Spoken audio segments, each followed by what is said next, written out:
예, 홍상수 감독과 김민희 씨의 관계에 대해서 연일 언론이 주목할 수밖에 없습니다. 그만큼 많은 분들이 관심을 갖고 있다라는 얘기인데요. 자, 저희가 어제 홍상수 감독의 부인 되시는 분과 김민희 씨의 어머니 되시는 분 사이에 오갔다는 카톡에 대해서 말씀드린 적이 있습니다. 그런데요, 홍상수 감독의 부인 측은 이 카톡 내용이 지금 조작이라는 표현을 쓸 수 있을지 모르겠습니다만 하여간 잘못됐다. 난 공개한 적이 없다.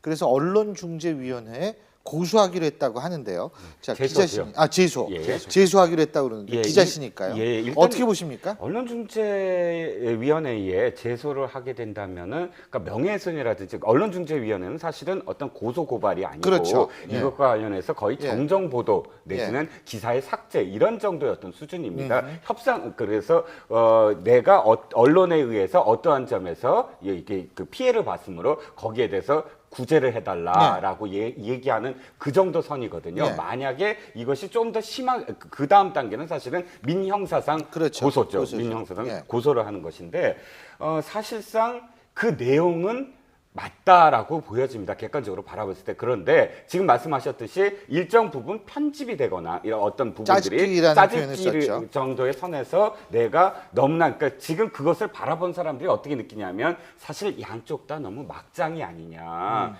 그러니까 우리가 드라마에서 보는 그런 어떤 부분들이 아니냐. 이런 어떤 그 댓글들이 막 쏟아지고 그럼에 따라서 이 어떤 상처를 입었다 그런 정도의 어떤 수준이 아니냐 이렇게 보여집니다. 이제 사실 카톡 내용도 내용이지만 사실 홍상수 감독의 부인 쪽에서 좀 되게 억울해하는 게 이 뭐 유학비도 끊고 말해요.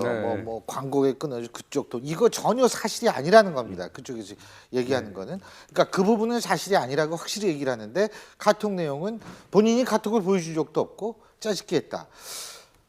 어떻게 보세요? 최단비 변호사께서 보실 때는. 그러니까 지금 여기서 말씀하시는 게 이제 해당 여성지의 수차례 비보도 원칙을 언급했다라고 한 말씀을 제가 그냥 이 말씀만 보고 추정을 했을 때 이제 뭔가 대화는 있었는데 SNS를 보여주진 않은 것 같아요. 왔다 갔다 한 걸 보여주진 않았는데 이제 대화 내용 속에서 뭔가가 묻어났겠죠. 그러니까 그것을 본인이 들었을 때 내용들을 이렇게 정리를 한 것 같은데 그러니까 이제 편집을 했다고 하는데요. 보통 저희가 이제 변호를 해볼 때에도 녹취록 같은 것들이 이제 냅니다. 증거로 내는데 그것이 한 예를 들면 2시간짜리 녹취록이면 그중에서 본인이 원하는 것만 이렇게 싹 빼갖고 만들면은요. 사실은 전체 녹취록을 다 들었을 때랑은 굉장히 다른 사실관계가 구성이 가능해요. 그렇기 때문에 어느 정도 이런 내용들이 이제 기자님들 들었을 때는 어느 정도는 전제가 되어 있는 건지 모르지만 그것을 이제 본인이 조금 이제 기사를 만들다 보면은 짧게 만들어야 되니까 편집을 하다 보면은 이제 홍상수 감독 측의 가족 측 입장에서는 아까 말씀하신 것처럼 본인은 아직 남편이 돌아오길 바라는데 본인의 남편이 예를 들면 거의 가족을 버린 것처럼 보이고 그렇다면 정말 모멸감을 느낄 수도 있는 부분이라고 할 수 있거든요. 그래서 그런 부분 때문에 아무래도 이렇게 언론중재위원회 제소를 하려고 하는 것이 아닌가라는 생각이 듭니다. 김 박사님은 어떻게 보세요? 비보도 원칙을 깼다는 거는 뭐 형사상 어떤 처벌 조항은 아니니까 윤리에 관한 문제겠죠. 윤리에 관한 문제일 뿐이고요. 이제 여기서 얘기하시는 거는 허위 사실을 보태고, 그러니까 여러 어떤 얘기가 있었는데 그 없는 얘기를 좀 보탰다, 추가했다. 그리고 SNS를 짜깁기 했다. 지금 요 내용이거든요. 딱 얘기하면 허위 사실 보태고 SNS 짜깁기 했다 이런 내용인데요. 그래서 제가 판단할 때는 전혀 없는 얘기를 한 거 보도한 거는 아니고요. 그래서 이게 뭐 현재까지는 언론중재에 제소한 상황이고 형사 고소를 하고 뭐 한 건 아니니까 좀 더 지켜볼 필요가 있을 것 같아요, 이거는. 근데 한 가지 분명한 것은 홍상수 감독의 부인께서는 2번 살고 홍상수 감독은 2번 죽는 건 아닌가. 왜냐하면 애초에 이 월간지에 이것이 사건이 보도되면서 많은 사람들이 홍상수 감독의 불륜에 대해서 분노해하면서 이 아내에게 동정 여론이 생겼고요. 그래서 지금 현재 부인에게 상당히 우호적인 여론이 형성되어 있는데 근데 홍상수 감독의 우호적일 수는 없죠. 네, 그 홍상수 감독의 그 내용조차도 이 아내분은 사실이 아니니 남편이 너무 악의적으로 왜곡되고 있다라고 바꿔달라는 거 아니겠습니까? 그래서 너무나 순애보적인 모습을 보인 것 같아서 아내는 한 번 더 사는데 홍상수 감독은 저런 아내를 버렸냐라고 오히려 더 비난받을 소지가 있는 건 아닌가. 그런 제가요. 이 어떤 기사를 봤는데 그 일종의 뭐 기자 수첩, 기자의 눈 이런 건데 뭐냐면 지금 홍상수 감독과 김민희 씨는 최악의 대처를 하고 있다는 거예요. 이럴 때 침묵이라는 건 최악이라는 거죠. 뭐래도 얘기를 해야 된다는 거죠. 동의하십니까? 예, 맞습니다. 그러니까 지금 이거를 홍상수 감독의 영화를 많이 본 사람들은 이 영화에서 단초가 있다. 영화의 한 맞아요. 23편 중에 예. 거의 대부분의 영화가 그 안에 주인공이 감독이거나 영화 강사이거나 하는데 그 홍상수 감독과 유사한, 그러니까 여자들한테 흔들리고 거기에 대해서 마무리를 짓지 못하고 그런 어떤 모습들의 주인공이 많거든요. 그런데 홍상수 감독의 모습이 만약에 그런 모습이라면 이번에도 영화처럼 그렇게 된다면 영화의 한 대목을 지적하는, 그 대사의 한 대목을 지적하는 사람들이 많습니다. 우리는 사람은 되기 힘들어도 괴물은 되지 말자. 이 대목이 영화 속의 어떤 대사인데 이렇게 지금 가슴에 와닿죠. 그 대사처럼 되지 말았으면 좋겠다라는 예. 그런 그 팬들의 어떤 댓글이었습니다. 심지어는요. 예. 이런 말까지 하는 사람이 있어요. 간통죄 폐지의 폐해다. 어. 간통죄가 폐지되니까 이런 폐해가 이게 양산되고 나타난다. 있다. 이런 말도 하는 사람이 있고요.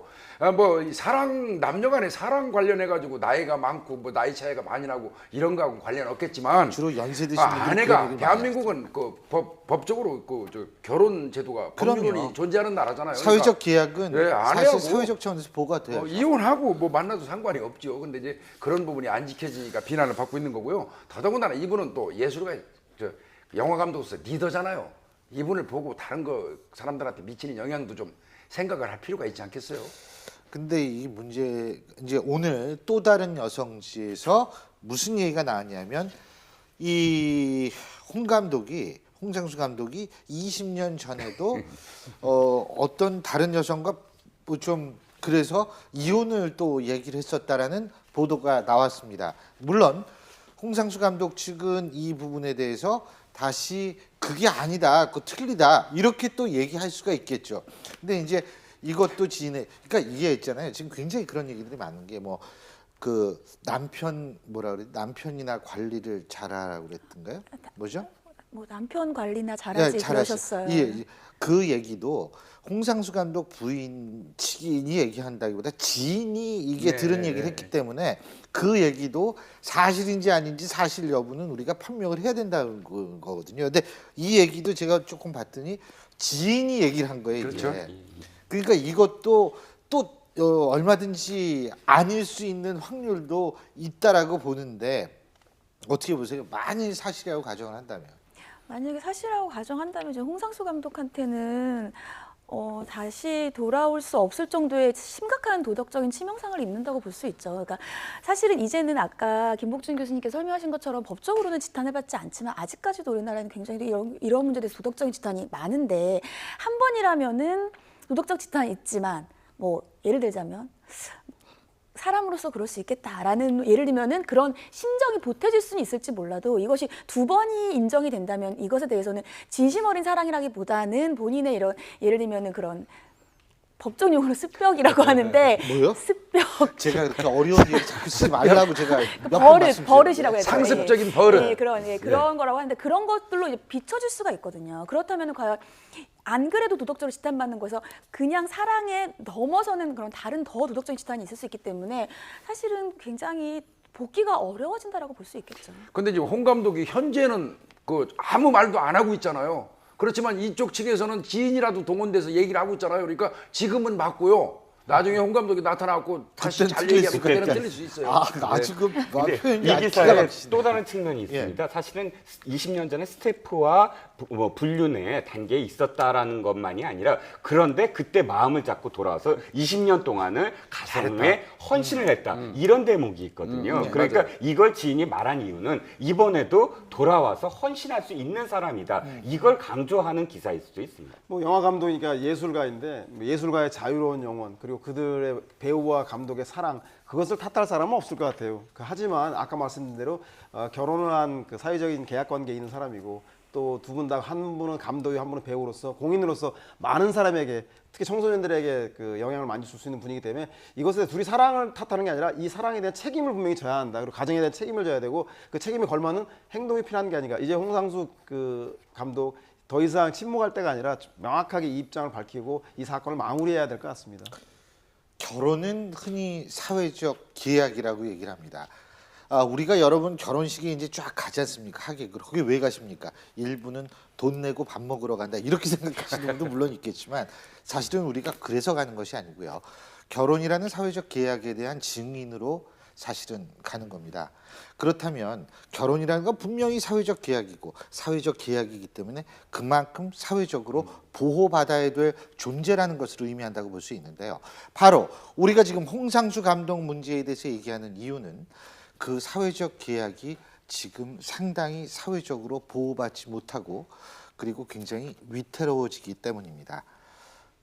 제가 볼 때는 홍상수 감독과 김민희 씨 두 사람이 하루빨리 본인들의 입장을 발표하는 것이 맞다라는 생각이 듭니다. 오늘 네 분 말씀 여기까지 듣죠. 고맙습니다.